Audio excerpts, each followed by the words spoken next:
Good morning everybody. एक बार फिर से हम आप सभी को स्वागत करते हैं अपने YouTube channel easy math by Kaushal भाई।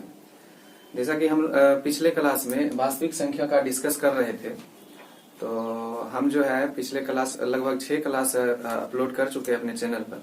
तो शुरू करने से पहले मैं आप सभी से निवेदन करना चाहूंगा कि जो स्टूडेंट अभी हमारे चैनल पर नए हैं वो इससे पहले का क्लास जरूर देख लें, उसके बाद जो आज का टॉपिक है वो समझ में आएगा। वैसे आज हम जो क्लास बताएंगे, जो शुरू करेंगे, जैसे कि हम यहाँ क्वेश्चन लिख दिए हैं। एक्सरसाइज 1.2 है एनसीईआरटी का, जिसका हम सारा क्वेश्चन भी लिख दिए हैं, 7 क्वेश्चन है। आज हम इसी को सॉल्व करेंगे। और इससे पहले जो हम क्लास दिए हैं वास्तविक संख्या का पार्ट 6 पार्ट में जो बताए हैं, उसमें इस चैप्टर का थ्योरी पार्ट है। तो इसको पढ़ने से पहले पार्ट 6 जो है रियल नंबर का, वो जरूर देखें, तो उसके बाद ये समझ में आएगा। तो अब जो है हम इसको शुरू करते हैं। आप अगर आपके पास बुक एनसीईआरटी का नहीं है तो एक बार इसको देख ले और इस क्वेश्चन को सबको लिख ले। लेकिन कोशिश कीजिए कि जब भी पढ़ने बैठे कॉपी कलम और एनसीईआरटी का बुक लेकर बैठे, ताकि क्वेश्चन बताने वक्त हम क्वेश्चन को केवल पढ़ें और उसका सॉल्यूशन दे देंगे। स्क्रीन पर पहला नंबर क्वेश्चन आ चुका है एक्सरसाइज 1.2 का। तो इसमें देखिए 5 क्वेश्चन हैं, पांचों को हम यहाँ पर सॉल्व करेंगे। जिसमें पहला क्वेश्चन का नाम है निम्नलिखित संख्याओं का अभाज्य गुणनखंड करें। तो ये सब इजी है, बचपन वाली बात है। अभाज्य गुणनखंड सबका करेंगे। नंबर 1 लिखेंगे 140, और देखिए इसका जो अभाज्य गुणनखंड होगा 140 लिखेंगे। सबसे पहले किसी भी संख्या का जब अभाज्य गुणनखंड निकालने के लिए कहे तो उसका जो है सबसे पहले उस संख्या में देखिए 2 से भाग लगता है कि नहीं, फिर 2 से नहीं लगे तो 3 से लगाइए, 3 से नहीं लगे तो 5 से लगाइए, और अभाज्य संख्या से ही लगाइए जब भी लगाएंगे। तो देखिए इसमें 2 से लगेगा 70 बार में, फिर 2 से लगेगा 35 बार में। अब इसमें 2 से नहीं लगेगा, सिर्फ 5 से लगेगा, 5 सत्ते 35। तो बस इसको करना क्या है, 140 के बगल में जो आया है 2, कितने बार आया 1 2, तो पावर 2 कर देंगे। फिर गुना 5 एक बार आया, 5 लिख देंगे, और गुना 7 है तो 7 लिख देंगे। ये 140 का अभाज्य गुणनखंड हो गया। एग्जाम में आए तो इसी तरह बना के छोड़ देना है। नंबर 2 156 है, इसी तरह 156 लेंगे। 156 का भी अभाज्य गुणनखंड करेंगे। सबसे पहले 2 से लग जाएगा, 2 सत्ते 14, 2 अठी 16, फिर 2 से लगाएंगे तो 2 तिया 6, ये 1 8, 2 नंबर 18। अब 2 से नहीं लगेगा, 3 से लगेगा, 13 तिया 39। अब फिर देखिए 156 का अभाज्य गुणनखंड हो गया 2 पर पावर 2 गुना 3 गुना 13। इसी तरह हम तीसरे का निकालेंगे 3825 का। तीसरा है 3825। तो इसका जब अभाज्य गुणनखंड निकालेंगे तो 3825 लेंगे। इसमें देखिए 5 2 7 8 8 15 15 3 18, यानी 3 से लगेगा। 3 एकम 3, 3 दूना 6, यहाँ बचा 2 2, और फिर 3 सत्ते 21, 3 पचे 15, फिर 3 से लगाएंगे, 3 चौक 12। यहाँ फिर देखिए 3 दूना 6, 3 पचे 15, 5 2 7 4 11। अब 3 से नहीं लगेगा, 5 से लगेगा। 5 अठे 40, 2 5 पचे 25, फिर 5 से लगाएंगे 17 पचे। तो इस सब का हम चर्चा भी कर चुके हैं लगभग अभाज्य गुणनखंड का। तो यहाँ देखिए 3 का स्क्वायर गुना 5 2 बार आया तो फिर 5 का स्क्वायर गुना फिर एक बार 17 आया तो 17। ये हो गया अभाज्य गुणनखंड। अब चौथे का देखिएगा, चौथा है 5005। तो इसमें देखिए अभाज्य गुणनखंड जो होगा 5005 का, इसमें सबसे पहले 5 से ही लगेगा। 5 एकम 5, फिर 0 0, 5 एकम 5। अब इसमें देखिए भाग लगेगा आपका 1 1 2 है, 7 से लगाते हैं। 7 एकम 7, 3 0, 7 चौक 28 2, 7 से लग जाएगा। 7 एकम 7, 3 0, 7 चौक 28 2, 1 7 21। फिर देखिए इसमें 7 से अब नहीं लगेगा, अब लगेगा 9 से। 4 3 7 1 8, 9 से भी नहीं लगेगा, 11 से लगेगा डायरेक्ट। 11 एकम 11, 3 3 11 3 33। ये देखिए 5005 का अभाज्य गुणनखंड आ गया 5 गुना 7 गुना 11 गुना 13। ये हो गया 4 नंबर। इसके बाद देखिए 5 नंबर है, 5 नंबर का है 74 29। इसमें जब लगाएंगे हम तो 74 29 में इसमें एक ही बार 17 से लगाइए। 17 दूना 34, 17 देखो 17 चौक 68, 68 यहाँ बचा कितना 6 2, फिर 17 6 2 यानी 62 हो गया। 17 चौक 68, फिर 3 बार में लगेगा 17 तिया 51, तो हो जाएगा इधर 17 चौक 68, यहाँ बचा 6 2, 17 तिया 51 यानी 51। 62 में से 51 घटाएंगे, 2 में से 1 गया 1, 6 में से 5 गया 1, फिर 9, 17 7 19 से यानी कि 7 बार में। फिर अब 19 से लगाइए, 19 दूना 38, 5 7 19 तिया 57। तो इसका अब हो गया अभाज्य गुणनखंड 17 गुना 19 गुना 23। तो ये इसका इस सभी संख्या का जो दिया हुआ था सबका अभाज्य गुणनखंड हो गया। इसका प्रैक्टिस करेंगे आप लोग तो ज्यादा बेहतर होगा। तो अब चलिए 2 नंबर क्वेश्चन को देखते हैं, एनसीईआरटी का 2 नंबर क्वेश्चन। चलिए 2 नंबर क्वेश्चन जो है इसमें कहता है कि जो दिया गया पूर्णांक है इसका एलसीएम और एचसीएफ ज्ञात करना है। इस दिए गए पूर्णांक में प्रत्येक का एलसीएम एचसीएफ निकाल करके उसके बाद उसमें सिद्ध करने के लिए कहता है कि बताएं या जांच करें कि 2 संख्याओं का गुणनफल, यानी जो ये दोनों संख्या दिया हुआ है इन दोनों का गुणनफल इनके एलसीएम और एचसीएफ के गुणनफल के बराबर है कि नहीं। तो हम आपको बताए थे पिछले क्लास में कि 2 संख्या जब ए और बी लिया जाए तो उसका जो गुणनफल होता है एचसीएफ और एलसीएम के गुणनफल के बराबर होता है। तो उसमें जांच भी करना है। तो सबसे पहले हम इसका एलसीएम और एचसीएफ निकाल लेते हैं अभाज्य गुणनखंड विधि से। तो देखिए 2 का जो 1 नंबर क्वेश्चन है इसमें दिया हुआ है 26 और 91। तो सबसे पहले क्या करना है, इस दोनों का अभाज्य गुणनखंड करेंगे। 26 का अभाज्य गुणनखंड हो जाएगा 2 × 13 और 91 का हो जाएगा अभाज्य गुणनखंड 13 7 91। ये देखिए जब अभाज्य गुणनखंड निकाल लेते हैं तो इसके बाद आपको हम बताए थे कि एलसीएम और एचसीएफ निकालना है। तो एचसीएफ निकालने में बताए थे कि जो अभाज्य गुणनखंड आएगा उस दोनों में जो कॉमन है, कॉमन देखिए दोनों में 13 है। अब इसमें संयोग से दोनों का पावर सेम है। तो जब पावर सेम है तो कोई एक संख्या ले लेंगे उभयनिष्ठ में, वो हो जाएगा एचसीएफ। लेकिन जब पावर अलग अलग होता था तो उसमें से जो छोटा घात वाला हो, कम घात वाला, उसको लेना था। तो अभी दोनों में कॉमन एक ही चीज है यानी कि 13, एचसीएफ 13 हो गया। 2 इसमें है, इसमें नहीं है तो 2 को नहीं लेंगे, 7 ही नहीं है तो नहीं लेंगे। इसलिए एचसीएफ इस दोनों संख्या का हो गया 13। अब एलसीएम की बात करेंगे तो हम बताए थे जो कॉमन रहेगा उसका अधिकतम घात वाला। तो यहाँ दोनों का सेम ही घात है तो अधिकतम तो खुद 13 ही हो गया। उसके बाद जो कॉमन नहीं रहेगा उसको भी लेना है। तो कॉमन यहाँ देखिए 7 नहीं है तो 7 भी लेंगे, 2 नहीं है तो 2 भी लेंगे।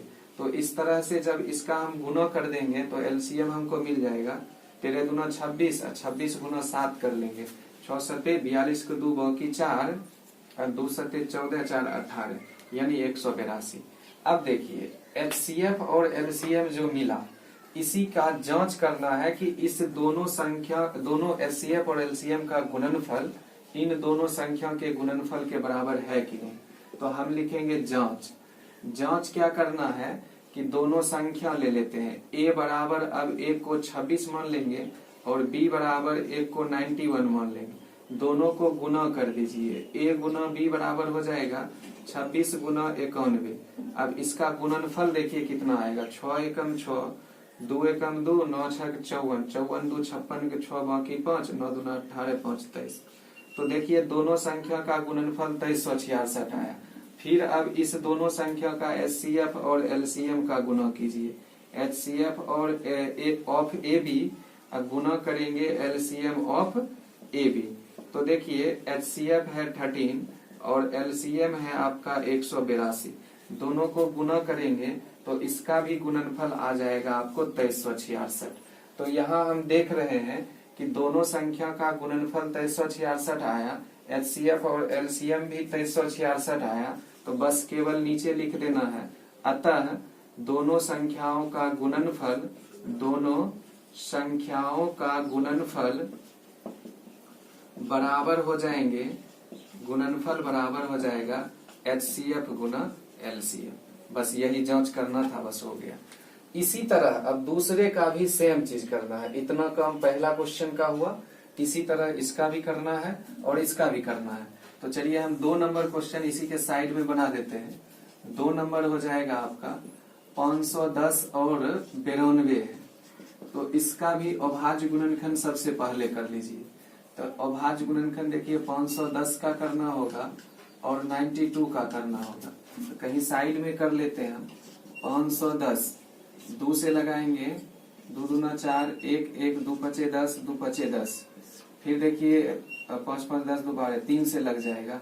तो 3 8 24, 3 5 15, फिर 5 से लगेगा 17 5 85। 510 का आ गया 2 गुना 3 गुना 5 गुना 17। अब देखिए 92 का जब हम करेंगे तो 2 गुना 2 गुना 23 आएगा शायद। हाँ 23 दूना 46, 46 गुना 92, यानी ये हो गया आपका। तो ये जो 2 गुना 2 आया, इसको हम डायरेक्ट 2 का स्क्वायर लिख सकते हैं। स्क्वायर के फॉर्म में रहता है तो एलसीएम और एचसीएफ निकालना ज्यादा आसान होता है। तो अब यानी कि अब इसको देखिए क्या करना है, इस दोनों का एचसीएफ चाहिए। तो एचसीएफ में हम कहे थे जो दोनों में कॉमन आएगा उस कॉमन का न्यूनतम घात वाला। तो देखिए दोनों में 2 कॉमन आ चुका है। अब 2 पर पावर यहाँ 2 है, यहाँ 1 है, तो न्यूनतम घात तो यही हो गया। तो 2 पर पावर 1, यानी कि एचसीएफ इस दोनों का आ गया 2। अब एलसीएम कहे थे जो दोनों में कॉमन आएगा उसका अधिकतम घात। अधिकतम घात देखिए दोनों में कॉमन आया, 2 कॉमन आया है, लेकिन अधिकतम घात 2 पर पावर 2 है तो वो ले लेंगे। उसके बाद इसमें देखिए 3 है, इसमें नहीं है तो 3 भी लेना होगा। इसमें 5 है, इसमें नहीं है, 5 भी लेना होगा। और इसमें 17 23, यानी कि सब संख्या ले लेना है। सिर्फ ध्यान ये रखना है कि एलसीएम में जो कॉमन आएगा, कॉमन वाले का अधिकतम घातांक लेना है, और जो कॉमन नहीं आएगा उसको भी लेना है। तो ये सारा का सारा हो गया एलसीएम। अब इसको मल्टीप्लाई यानी गुना कर देंगे तो हमको एलसीएम मिल जाएगा। 2 दूना 4, 4 पचे 20, 20 तिया 60, 60 और गुना कर लेंगे ये दोनों का। 7 तिया 21, 1 बाकी 2, 3 एकम 3, 7 दूना 14, 3 17, 19 गुना बाकी 1, 2 एकम 2, 1 3। अब इसको गुना कीजिए तो देखिए 0, 6 एकम 6, 9 6 54, 4 बाकी 5, 6 तिया 18, 18 5 23, 23,460 आ जाएगा इसका एलसीएम। अब फिर इसी तरह जांच कर देना है। जांच क्या करना है, a गुना b कर लीजिए। तो a गुना b जब इन दोनों का गुना करेंगे 510 गुना 92 कर लीजिए। तो ये देखिए गुना हम कर देते हैं 0, 2 एकम 2, 5 दूना 10, 9 19, 19 19 का 1 मिनट, 2 एकम 2 हो गया, 5 दूना 10, 9 एकम 9, 10 9 19, 19 के 9 बाकी 1, और 9 पचे 45, 45 1 46। तो ये हो जाएंगे 46,920। अब फिर एचसीएफ और एलसीएम का गुना कीजिए। एचसीएफ गुना एलसीएम बराबर, तो देखिए एचसीएफ है आपका 2 और एलसीएम है 23 46 0। तो इसका भी जब गुणनफल करेंगे तो कुल मिलाकर 46,920 आ जाएगा। तो देखिए एचसीएफ और एलसीएम का गुणनफल भी उतना आया जितना दोनों संख्या का गुणनफल है। तो लिख लेंगे नीचे में, अतः a गुना b बराबर एचसीएफ गुना एलसीएम। यही चेक करना था। तो इसी के साथ दूसरा का आंसर ये हो गया, ये आप नोट कर सकते हैं। उसके बाद हम तीसरा का देख लेते हैं। तीसरा को इसको मिटा कर लेते हैं।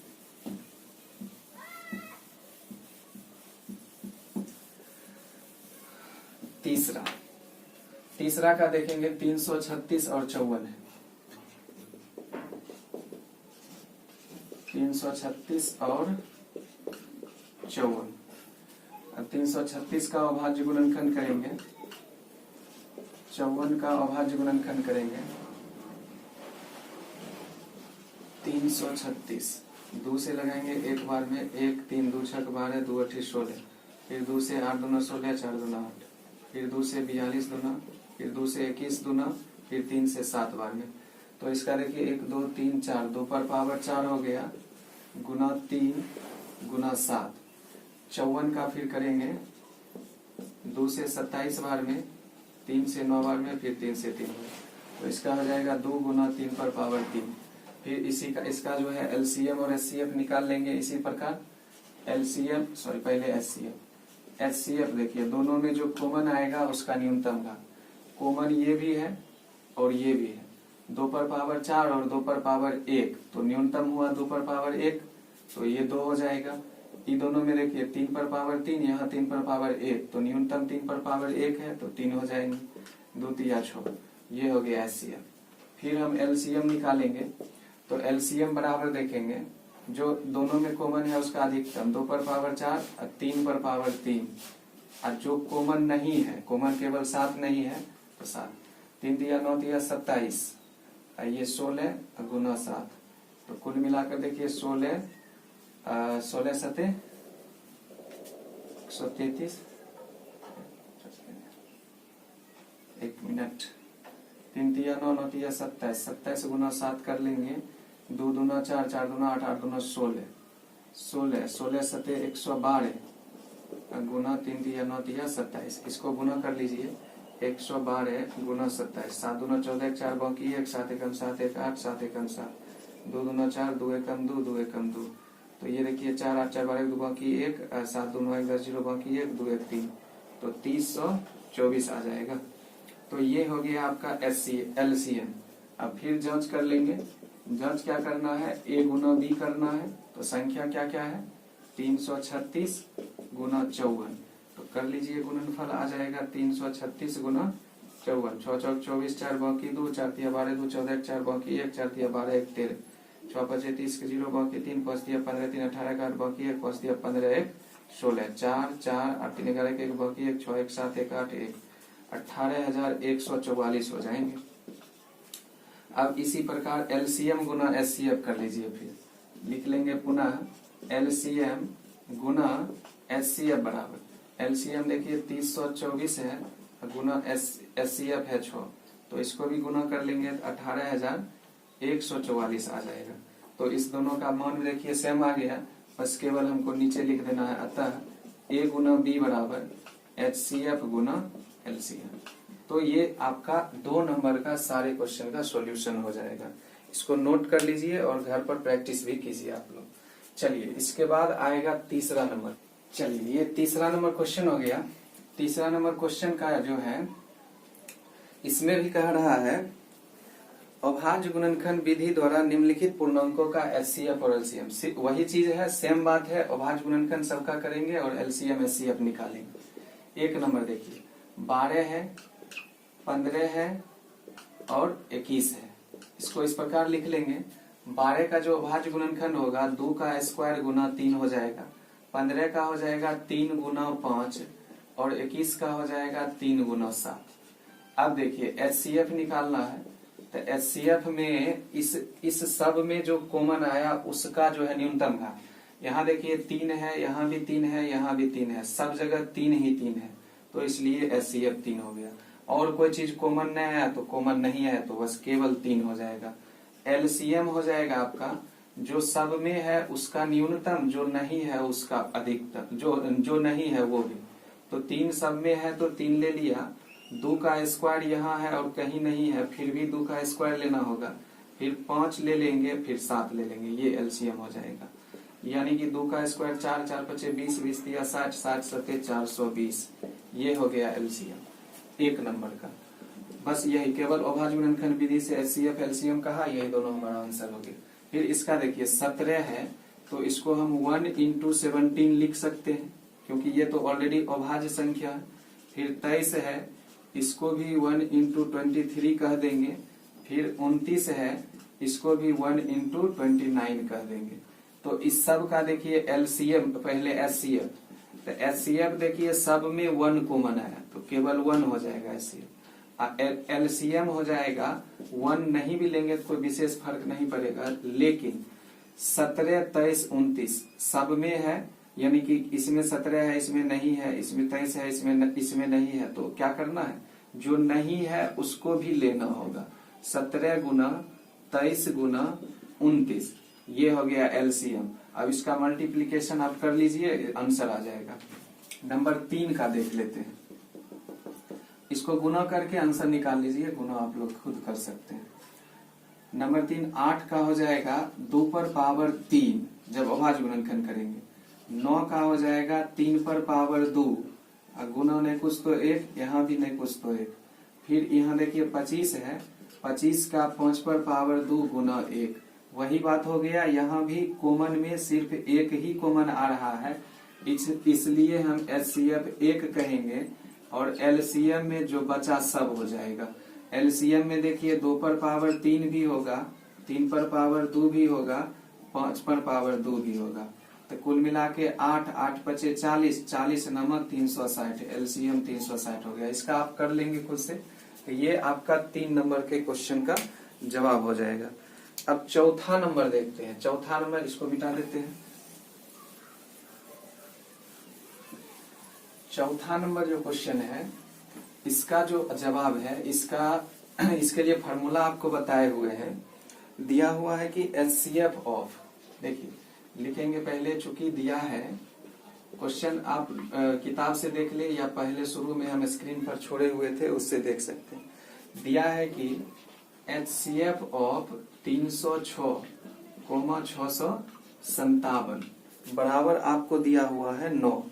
तो इसमें आपसे पूछ रहा है एलसीएम कितना होगा, तो डायरेक्ट फार्मूला इस्तेमाल करेंगे और इससे हम एलसीएम निकाल सकते हैं।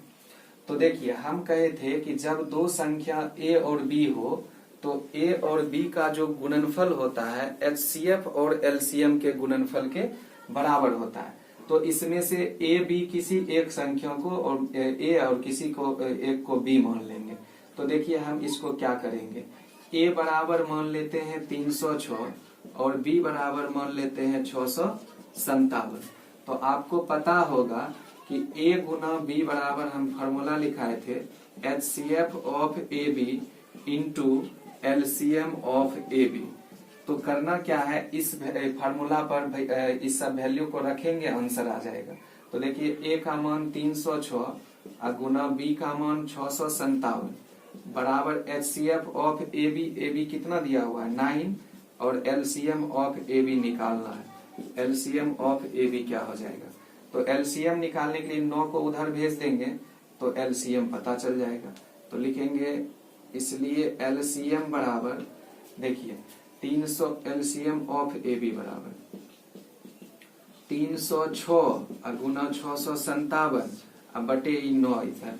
तो देखिए 9 तिया 27, 3 और 6 हुआ 9 चौके 36, ये हो जाएगा आपका 34 गुना 657। इसको मल्टीप्लीकेशन करके गुना कर देंगे, ये आपका आंसर हो जाएगा। आप गुना खुद से कर लेंगे तो बेहतर होगा, प्रैक्टिस भी होगा।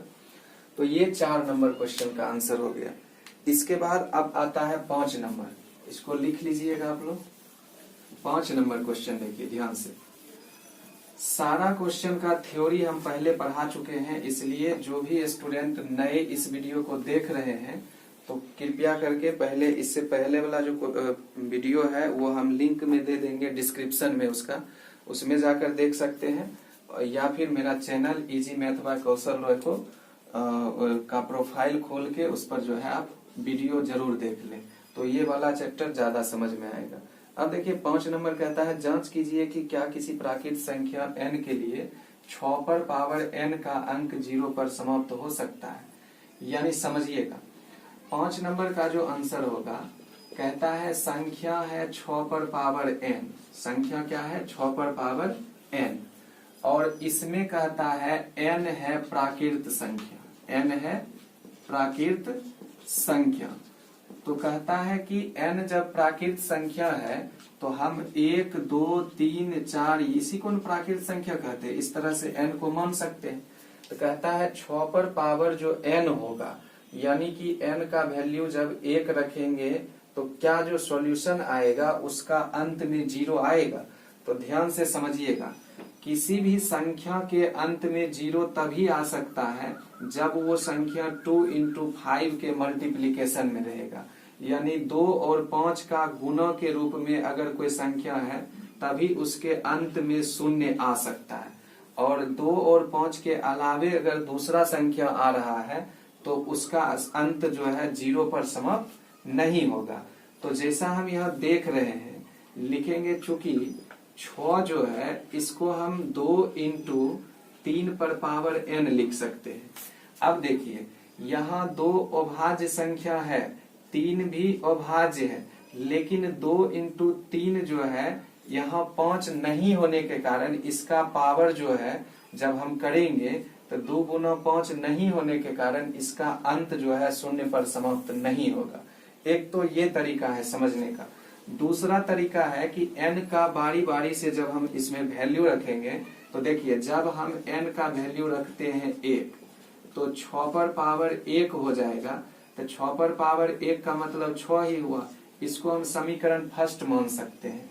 फिर देखिए जब हम n का मान 2 रखेंगे तो 6 पर पावर 2 आता है, तो 6 गुना 6 यानी कि 36 आ रहा है। इसको समीकरण सेकेंड मानेंगे। देखिए इसका भी अंत 6 पर ही हुआ। जब n बराबर 3 रखेंगे तो 6 पर पावर 3 होगा, 6 गुना 6 गुना 6 तो ये देखिए 216 हो जाता है। ये समीकरण 3 हो रहा है। तो अब क्या समझ रहे हैं, यहाँ दिख रहा है कि प्रत्येक मान n का जो भी मान हम रखते हैं तो 6 पर पावर n करने पर वैल्यू अंत में 6 ही आ रहा है, हर जगह 0 नहीं आ रहा। इसलिए हम यहाँ पर कह सकते हैं, नीचे लिख सकते हैं, अतः n बराबर पहले लिख लेंगे समीकरण फर्स्ट, सेकेंड एवं थर्ड से स्पष्ट है। यहाँ देख लिए स्पष्ट पता चल रहा, स्पष्ट है कि n बराबर 1 2 3 डॉट डॉट डॉट के लिए यानी कि प्राकृत संख्या के लिए 6 टू दी पावर n अंक 0 पर यानी 0 पर समाप्त नहीं होता है, 0 पर समाप्त नहीं होता है। तो ये आपका हो जाएगा 5 नंबर का आंसर। यानी कहने का अर्थ है कि 6 पर पावर n का मान जो है 0 पर खत्म होगा कि नहीं, तो तभी खत्म होगा जब इसका जो संख्या दिया रहेगा उसका गुणनखंड 2 गुना 5 के रूप में होगा। यहाँ पहले ही पता चला है कि ये 2 गुना 3 के रूप में है, तो 0 तो होगा नहीं।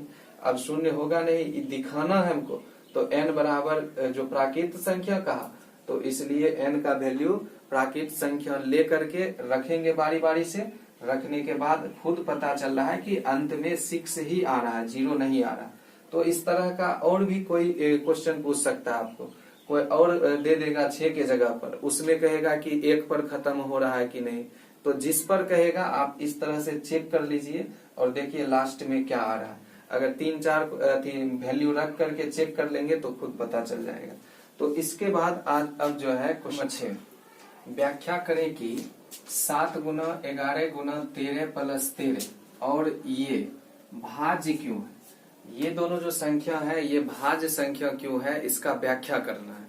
तो इस क्वेश्चन को बनाने के लिए जो हम पढ़े हैं अंक गणित का आधारभूत प्रमेय, उसका प्रयोग करेंगे।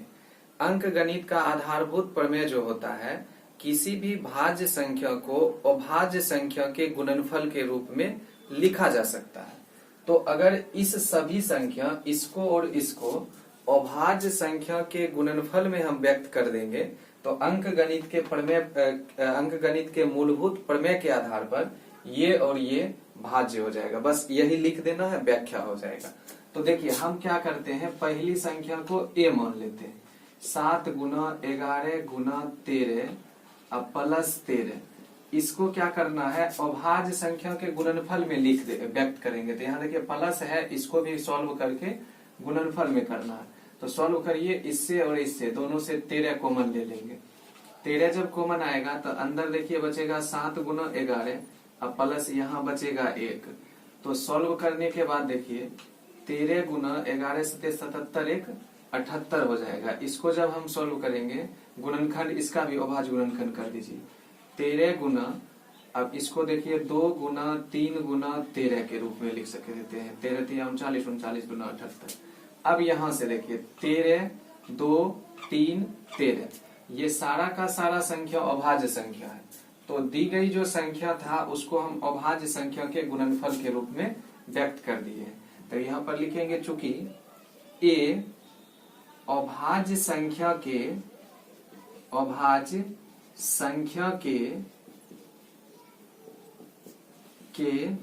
गुणनफल के रूप में है। अब इसीलिए अंक गणित के आधारभूत प्रमेय से अंक गणित के आधारभूत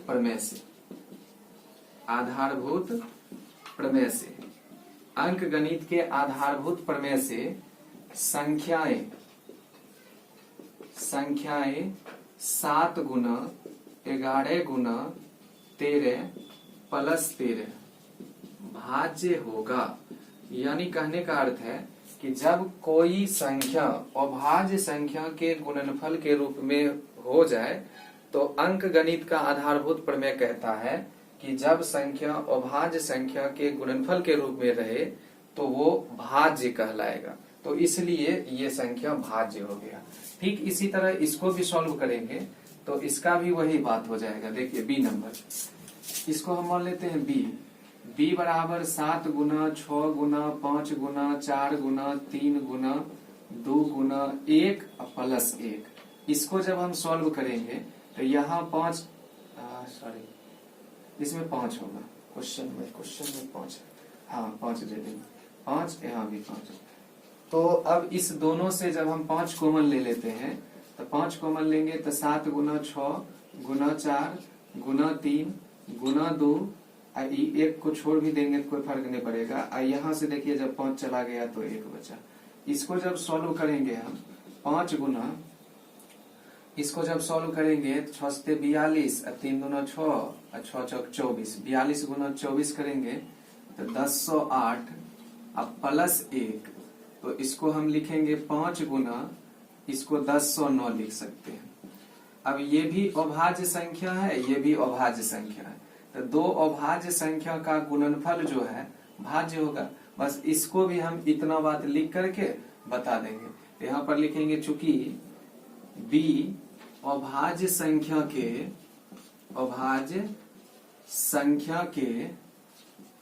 गुणनफल के रूप में है, इसलिए अंक गणित के आधारभूत प्रमेय से संख्याएं 7 गुना 6 गुना 5 गुना 4 गुना 3 गुना 2 गुना 1 प्लस 5 भाज्य होगा। बस यही इस संख्या का व्याख्या हो गया।